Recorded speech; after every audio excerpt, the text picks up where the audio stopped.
Join us on Monday at 3 p.m. Eastern for our live stream The Medieval Power Struggles That Inspired Game of Thrones, Part 2, The Wars of the Roses, The Real Game of Thrones.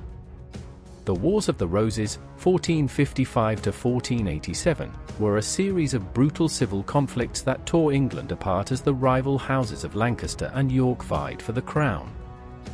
This dynastic struggle, named for the emblems of each faction, the Red Rose of Lancaster and the White Rose of York, saw a blood-soaked saga of ambition, betrayal, and shifting alliances that eerily mirrors the power struggles in Game of Thrones. The chaos began with the weak rule of Henry VI, a Lancastrian king plagued by bouts of insanity. His inability to command respect paved the way for Edward IV, a charismatic Yorkist who seized power and established a new dynasty.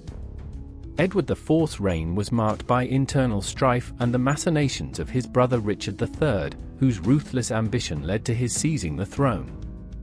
But Richard III's brief and controversial rule ended with his defeat at the Battle of Bosworth in 1485, where he was slain by Henry Tudor, the future Henry VII, who established the Tudor dynasty by marrying Elizabeth of York, uniting the feuding houses. The Wars of the Roses encapsulate themes of succession, family rivalry, and treachery that would be familiar to any Game of Thrones fan.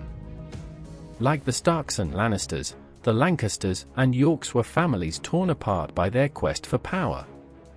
Brothers turned against brothers, and friends became foes, as the bloody battle for the English throne became a high-stakes game with devastating consequences, forever altering the course of English history. See you on our live stream, The Medieval Power Struggles That Inspired Game of Thrones, and don't forget to subscribe.